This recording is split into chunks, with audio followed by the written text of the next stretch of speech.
Alhamdulillah, wassalatu wassalamu ala rasulillah wa ala alihi wa sahbihi wa mawala.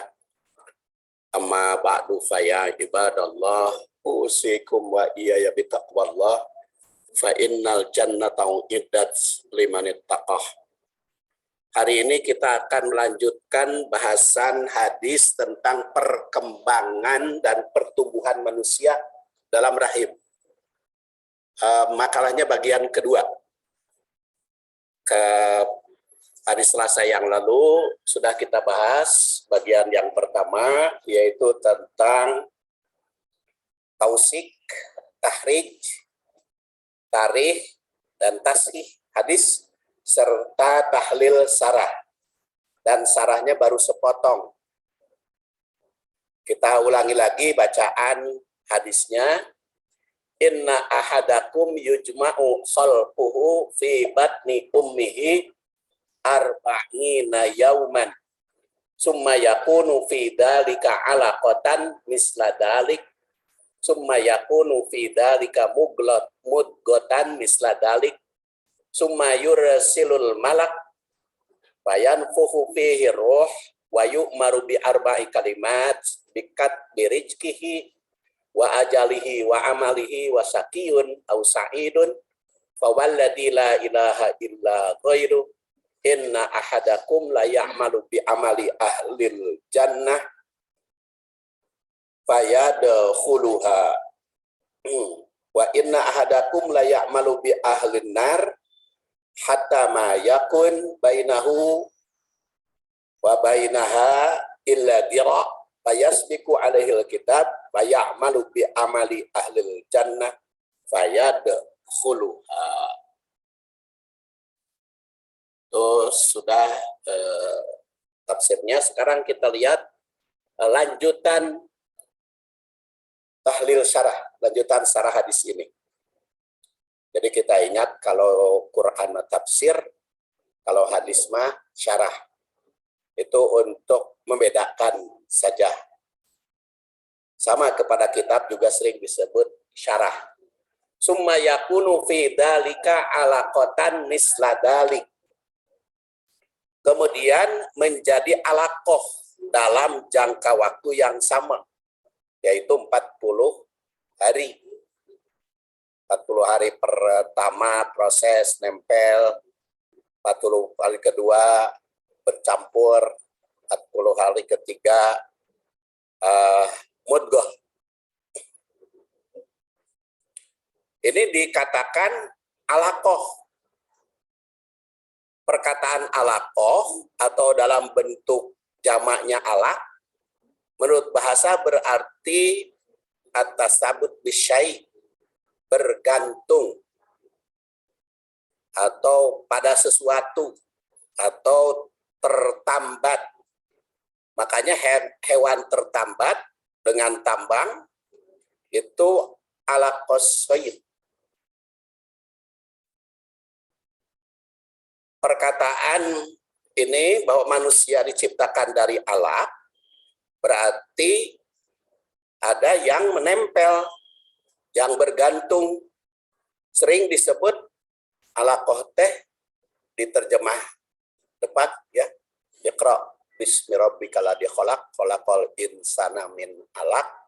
Itu diartikan Allah menciptakan manusia min alaq, dari segumpal darah. Kenapa diartikan segumpal darah? Karena mungkin para penerjemah itu memahami.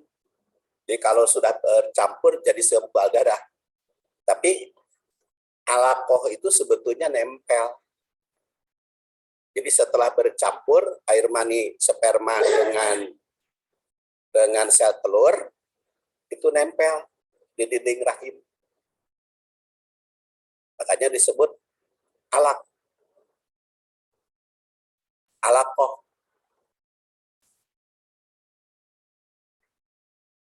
Kemudian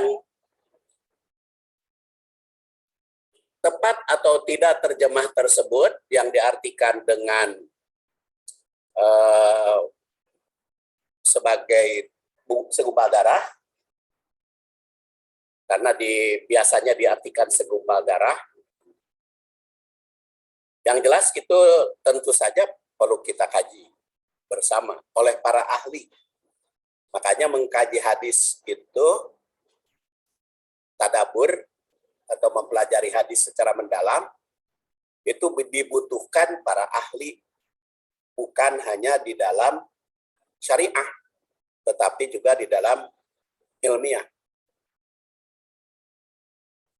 Makanya di dalam Al-Quran, fas'alu ahla dzikri in kuntum la ta'lamun, bertanyalah kepada ahli apabila kamu tidak tahu. Sambungannya itu ada yang kaitan dengan jasad, ada yang kaitan dengan syariat. Jadi Quran dan hadis itu memerintah untuk berdialog dengan orang yang punya keahlian masing-masing.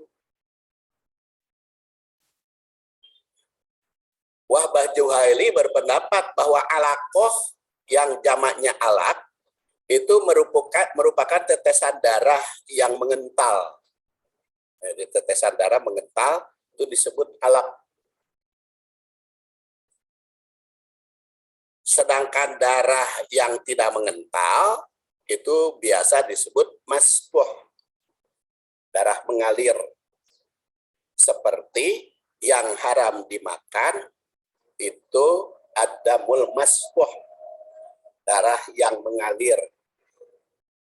Itu yang mengalir ketika disembelih, ngalir darahnya. Nah, itu yang haram.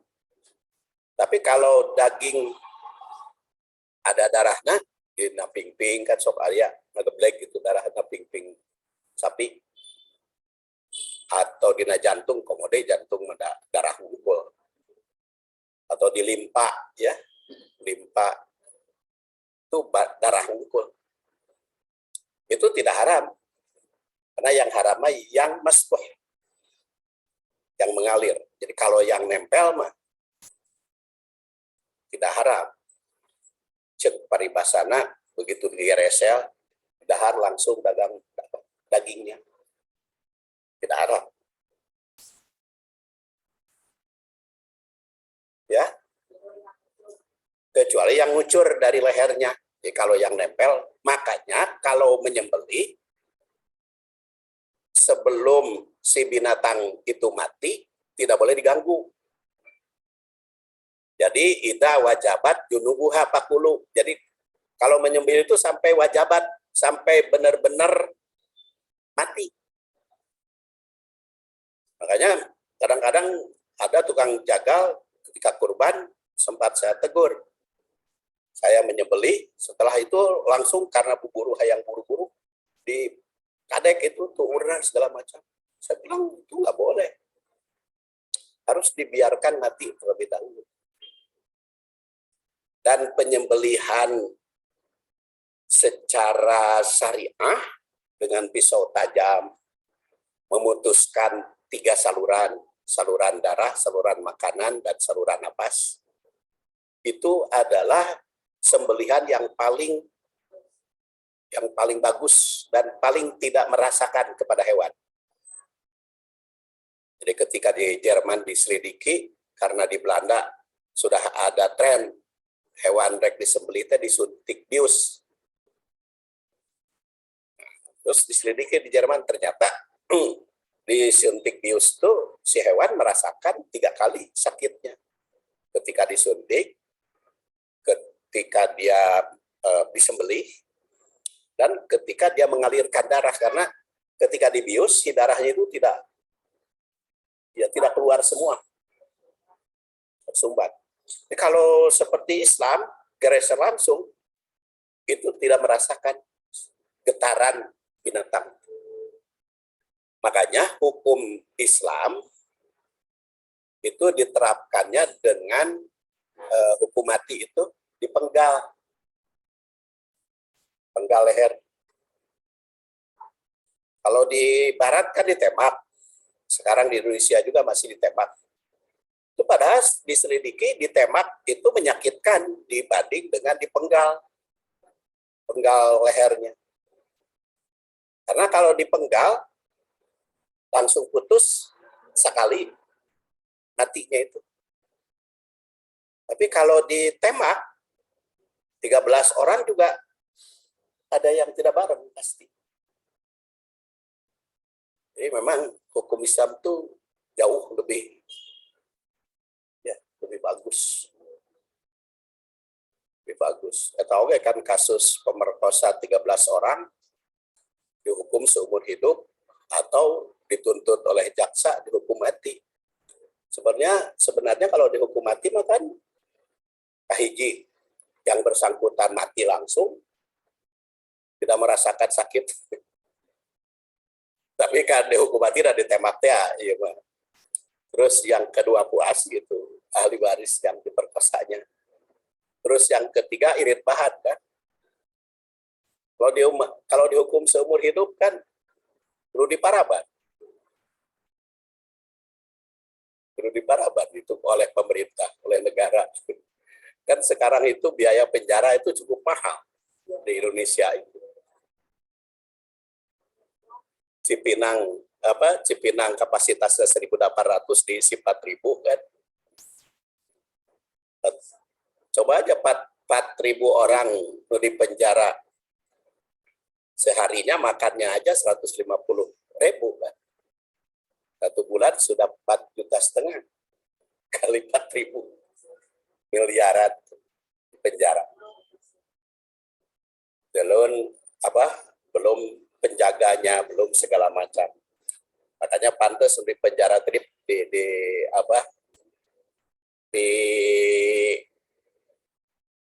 peret gitu duit nanti cukup petugas. Diperet atau di apa? Diperas. Diperas. Jadi hadis ini menandaskan bahwa Allah Subhanahu wa Ta'ala menciptakan manusia dari alaqah, yaitu tetesan darah segar yang nempel. Kemudian summa yakunu fi dzalika mudghah misla dalik, setelah jadi alaqah jadi mudghah. Setelah bercampurnya sel sperma dengan sel telur, 40 hari pertama menjadi nutfah, 40 hari kedua jadi alaqah, 40 hari ketiga jadi mudghah. Itu 40 hari. Jadi ibu-ibu nggak bayangkan bahwa keur hamil 40 hari pertama masih kene nutfah, 40 hari kedua sudah jadi alaqah, 40 hari ketiga sudah jadi mudghah. Berhamil teka bayang.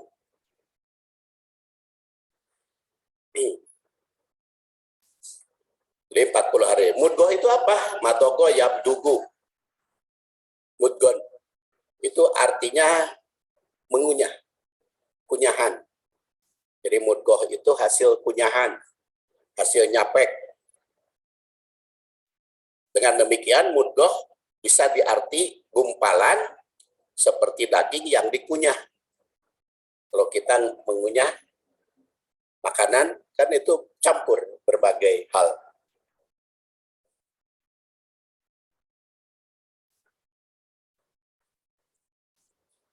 Summa yursalul malak fayan buhu bihi roh. Kemudian setelah 3 kali 40 hari, malaikat diutus. Untuk apa? Untuk meniupkan roh. Fayan buhu bihi roh. Setelah melewati waktu 3 kali 40 hari, maka Allah mengutus satu malaikat. Di sini malak itu satu malaikat. Kalau malaikat itu jamak. Jadi mim lam kap tergantung dibacanya. Malak itu artinya malaikat, muluk artinya raja-raja, malik raja, mulki kerajaan. Sama tulisan nama mim lam kap. Kalau dibaca muluk itu artinya raja-raja. Kalau dibaca malik, raja. Kalau dibaca malak, malaikat. itu artinya raja.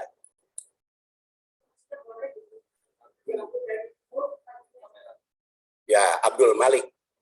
Harus pakai Abdul Malik atau Saiful Malik. Ya, tapi Malik bin Anas ya. Imam Maliki namanya Malik bin Anas, Abdul Malik bin Anas. Nah, Malik Muluk. Tulisannya sama, mim lam kaf. Ya kalau tidak diberi sakal bisa dibaca muluk kan itu artinya raja-raja. Bisa dibaca malaikat, malik raja, mulki atau mulkun kerajaan.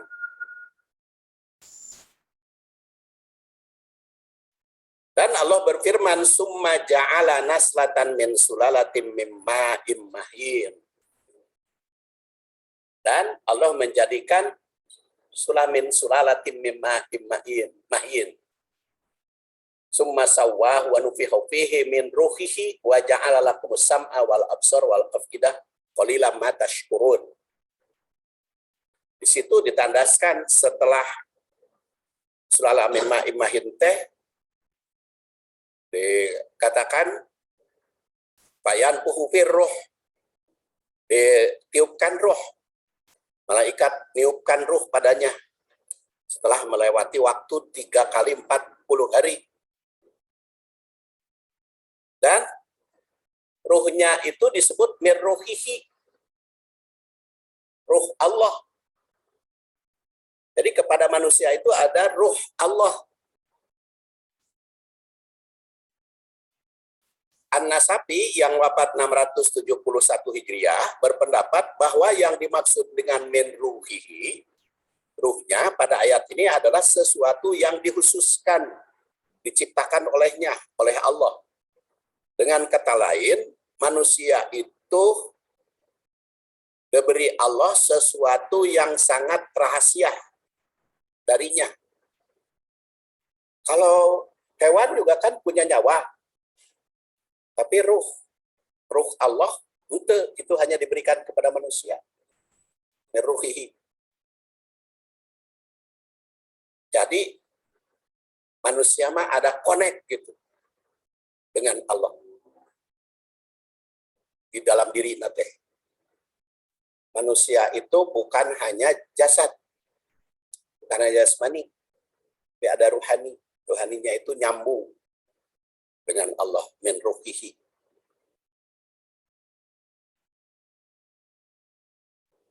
Dan apa itu roh? Yas'alunaka 'anir roh, qulir roh min amri rabbi.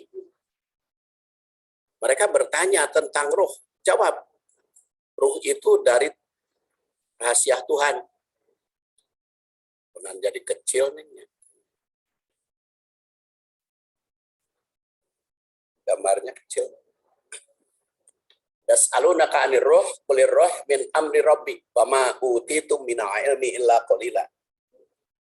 Jadi mereka bertanya tentang ruh, jawab, ruh itu urusan Allah dan tidak diberikan kepada manusia pengetahuan tentang ruh kecuali sedikit. Jadi ada sedikit mah ada tentang ruh.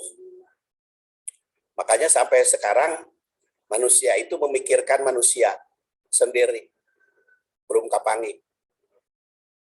Ada ahli antropologi, ada ahli psikologi, ada ahli biologi, psikologi, fisiologi, ahli fisik, psikologi, ahli jiwa, ada lagi biologi, perkembangan pertumbuhan manusia.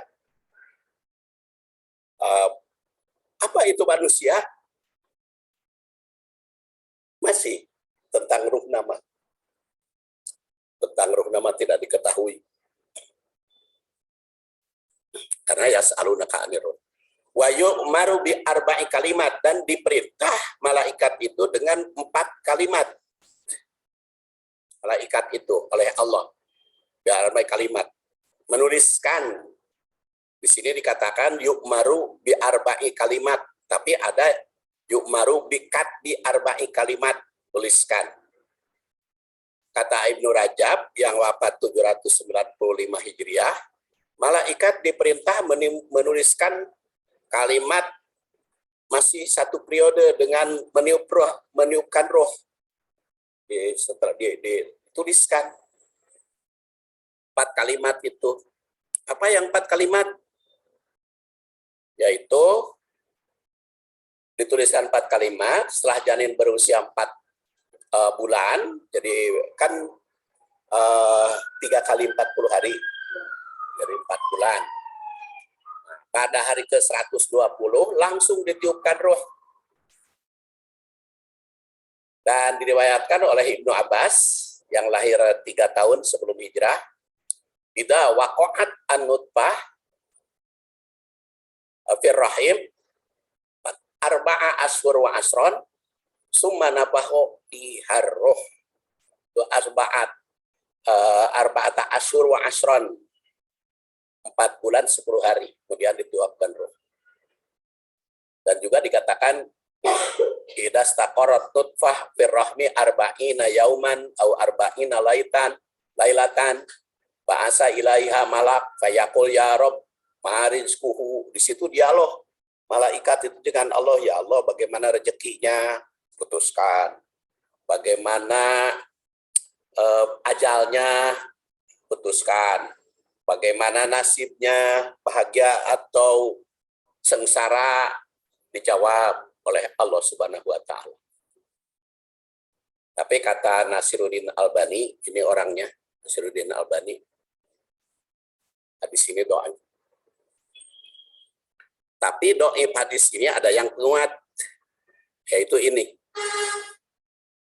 Idza marra bin nutfah sintan wa arba'una lailah ba'asallahu ilaiha malak fasawwaraha wa khalaqa sam'aha wa basaraha wa jildaha wa lahmaha wa idamaha summa qala ya Rabb udkur am unsa, apakah ini wanita atau pria.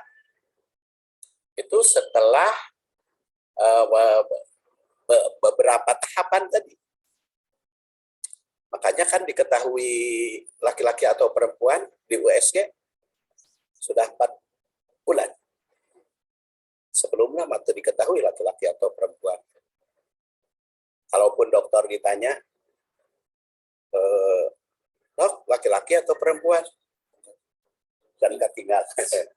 Geus ketinggal ge, boleh saja berubah.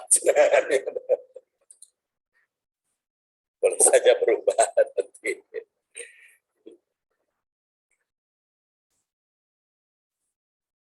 Bikat rizkihi wa ajalihi wa amalihi.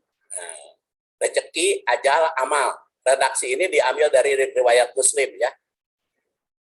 Sama dengan riwayat Tirmidzi. Bikat rizkihi wa ajalihi wa amalihi wa syakiyun au sa'id. Kalimat sumayun fau birroh diletakkan setelah dituliskan 4 kalimat dan isinya dengan susunan redaksi yang berbeda. Tersebut muncul perbedaan, memang apakah ruhula atau ditulis dulu.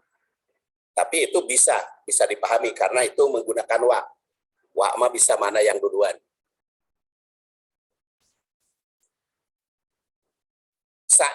Sakiyun au sa'id, bahagia. Sakiyun sedih, sengsara, sa'id atau bahagia. Dan di situ ditetapkan bahagia ataukah sengsara. Yuktabu huwa sa'id au syaqi. Dalam berbagai ayat Al-Qur'an itu telah ditegaskan. Kenapa di sini syaqiyun au sa'id, apakah sudah diputuskan ketika proses 4 bulan itu segala-galanya, nasibnya bahagia atau sedih, neraka atau surga? Ya itu mah Allah yang maha tahu. Tapi yang jelas kalau kita baca berbagai ayat yang mendatangkan kebahagiaan, kesengsaraan itu kan amal. Contohnya alladzina amanu wa amilus solihat wa aqamus shalah wa atuz zakat lahum ajruhum inda rabbihim wala khaufun alaihim wala hum yahzanun. Di situ jelas Yang beriman, amal soleh, dirikan sholat, zakat, maka baginya pahala.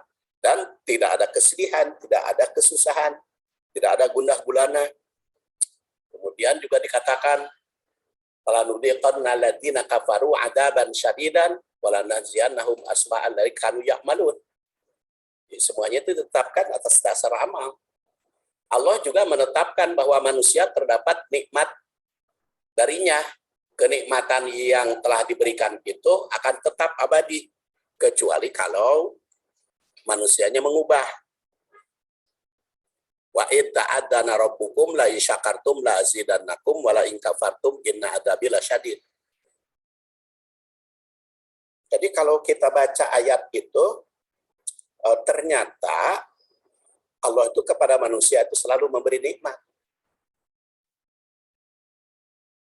Baik yang kafir maupun yang muslim, itu selalu oleh Allah Subhanahu wa taala diberi nikmat.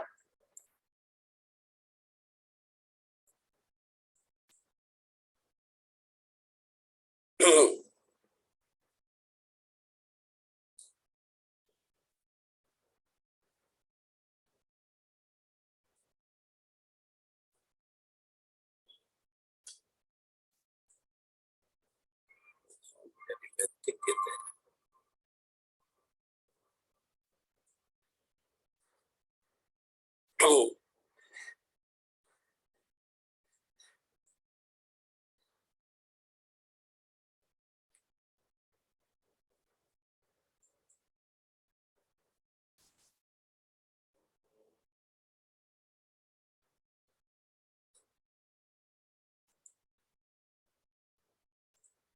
Biasanya nanti besar itu nih gambar nanti.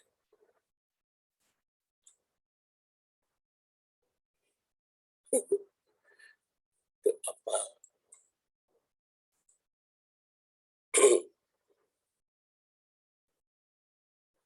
Dalam berbagai ayat itu ditegaskan ya bahwa Allah Subhanahu wa taala itu selalu bernikmat. Dan kalau kita perhatikan hadis riwayat Bukhari yang lahir 194 wafat 256, Rasulullah itu bersabda, "Kullu ummati yadkhulunal jannah illa man aba."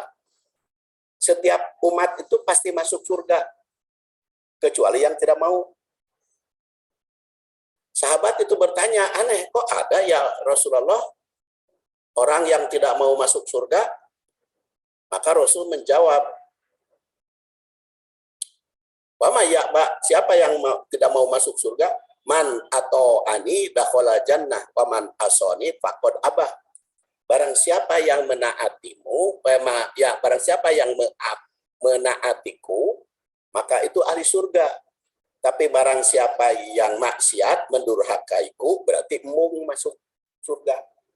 Ini sebenarnya Allah itu menjamin umat Muhammad itu kan masuk surga, kecuali yang tidak mau. Apakah ada yang tidak mau? Yang tidak mau adalah yang tidak taat kepada Rasul. Karena lirijali nasibu mimma iktasabu walin nisa'i nasibu mimma iktasabna. Kemudian fawalladzi la ilaha ghairuh, sumpah. Menurut sebagian ulama, sumpah ini sumpah Rasul. Tapi ada juga yang mengatakan sumpah Ibnu Mas'ud.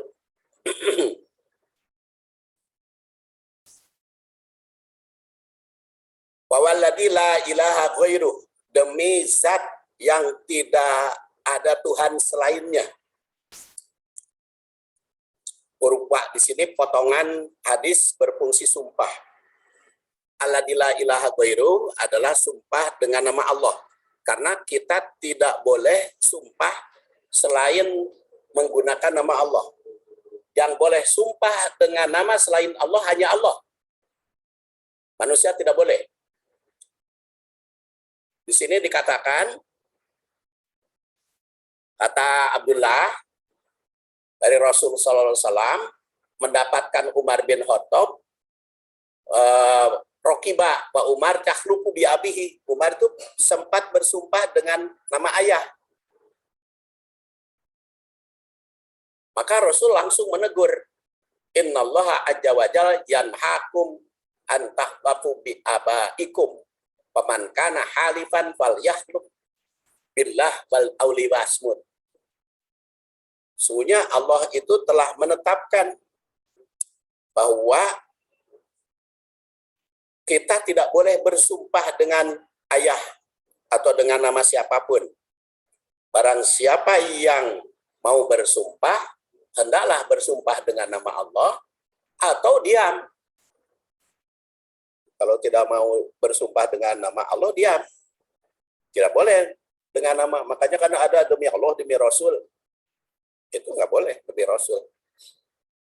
Karena itu menyamakan Rasul dengan Allah. Jadi sumpah itu hanya dengan nama Allah. Demi Allah. Kalau tidak, diam. Tidak boleh bersumpah. Karena man halafa bi ghairillah faqad kafaro au asyroka. Barang siapa yang bersumpah dengan nama selain Allah, itu menjurus kepada kekufuran dan kemusyrikan. Kalimat awaladi ghairi la ilaha ghairu tadi seperti saya sebut, ada yang menyebut itu sumpah Rasul, ada juga yang menyebut Ibnu Mas'ud. Kemudian inna ahadakum la ya'mal bi amali ahli jannah hatta ma yakunu bainahu wa bainaha illa dhira. Sesungguhnya di antaramu ada yang beramal dengan amalan ahli surga. Sehingga sudah dekat ke surga teh. Jadi karena beramal ahli surga, sudah dekat ke surga. Tinggal dhira sehasta. Fayasbiku alaihil kitab fayamal bi ahli nar bi amali ahli nar fayadkhuluha, tapi begitu lewat hukum kepada dia tentang ahli neraka, maka dia beramal ahli neraka, maka masuk neraka. Sudah dekat masuk surga, tapi karena ada kitab tadi katanya apa? Masuk neraka, beramal untuk berbuat maksiat. Sehingga akhirnya masuk neraka di akhir hayatnya. Apa? Di akhiratnya, karena dia beramal ahli neraka. Begitu pula inna ahadakum la ya'malu bi ahlil jannah. Sudah dekat ke surga karena amal neraka bawa neraka. Sebelumnya berbuat ahli neraka, tapi karena sudah dekat ke surga, kemudian dia beramal ahli surga, masuk surga.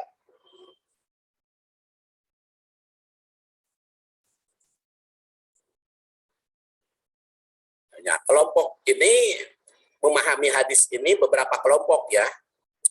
Ada yang berpendapat bahwa segalanya sudah ditetapkan dulu ketika di dalam rahim. Apakah dia ahli neraka atau ahli surga.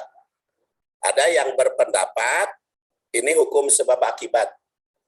Ada yang berpendapat antara amal manusia dengan takdir Allah itu selalu beriringan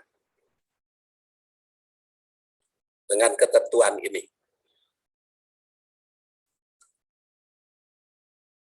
Dan inna ahadakum la ya'malu bi amali ahli nar hatta yakuna bainahu wa bainaha illa dhira fayasbiqu alaihil kitab fayamalu bi ahlil jannah. Nah, sebelumnya beramal ahli neraka, tapi karena ada amal di akhir disurgaeun bahwa masuk ke surga. Itu sarah hadis. Sekarang kita lihat takwil.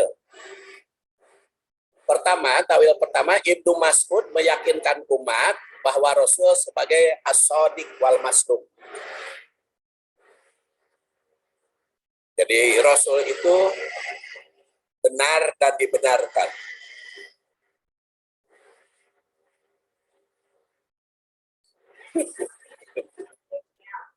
Oh, bengkel. Oleh karena itu, keyakinan atas kebenaran yang dibawanya mesti diimani. Apa yang disampaikan Rasul itu bukan berdasar penelitian, tapi berdasar wahyu. Jadi kalau tadi mah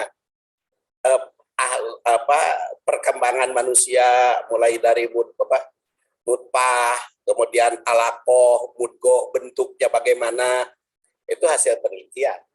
Tapi kalau Rasul bukan hasil penelitian, makanya disebut ummi. Ummi itu bukan bodoh, tetapi Rasul itu bersih dari pikiran-pikiran untuk menyampaikan wahyu itu. Bersih, tidak ada campuran apapun. Kan kalau kita mah menyampaikan pendapat sok emosi dipengaruhi oleh perasaan, emosi. Komo eta gera lamun pankihu mato balakum minan nisa masna wa pasulasa waruba. Eta tafsirannya beda awewe jeung lalaki. Beda penekanannya itu. Wow. Jadi kalau anu laki-laki anu seneng mah eta teh masna wasulasa eta lebih ditekankan. Tapi kalau anu seneng pawahidatan nu ditekankan teh. Apalagi perempuan wa ilam tahdilu pawahidatan. Jadi itu ya kepada ayat itu ada kepentingan. Ya, dipengaruhi oleh kepentingan. Sope lamastumun nisa dalam surat An-Nisa au lamastumun nisa. Kan antara Imam Syafi'i dengan Imam Hanafi beda itu terjemahnya. Kalau Imam Syafi'i lamastum itu masastum, bersentuhan kulit dengan wanita batal wudu. Tapi kalau Imam Hanafi arti asal lamastum itu jama'tum, jima. Si Ustadz atau mubalik yang membahas itu, bagaimana dia pendapatnya? Kalau dia cenderung ke Syafi'i, maka penekanan pendapat Syafi'i yang ditekankan. Tapi kalau dia pendapatnya cenderung ke Hanafi, maka penekanannya pendapat Hanafi. Itu pengaruh. Jadi di dalam memahami ayat dan hadis. Di sini juga memahami ini akan berbeda.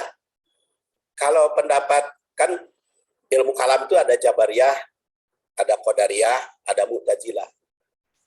Jabariyah atau Jahmiyah itu segala-galanya sudah diciptakan oleh Allah tos anggeus. Sudah beres. Di dunia itu kita hanya pelaksana, sudah diprogram oleh Allah. Kalau Qadariyah justru belum beres.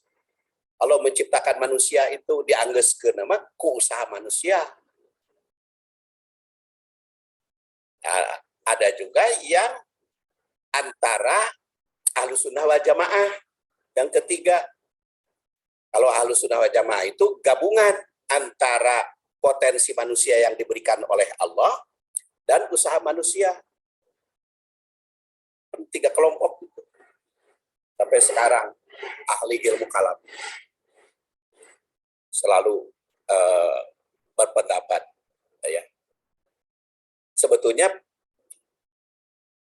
madhab Ahlus Sunnah wal Jamaah itu bukan di dalam fikih sebetulnya, tapi di dalam akidah ilmu kalam. Urang makan kita aswaja ya. Aswaja itu kecenderungan kalau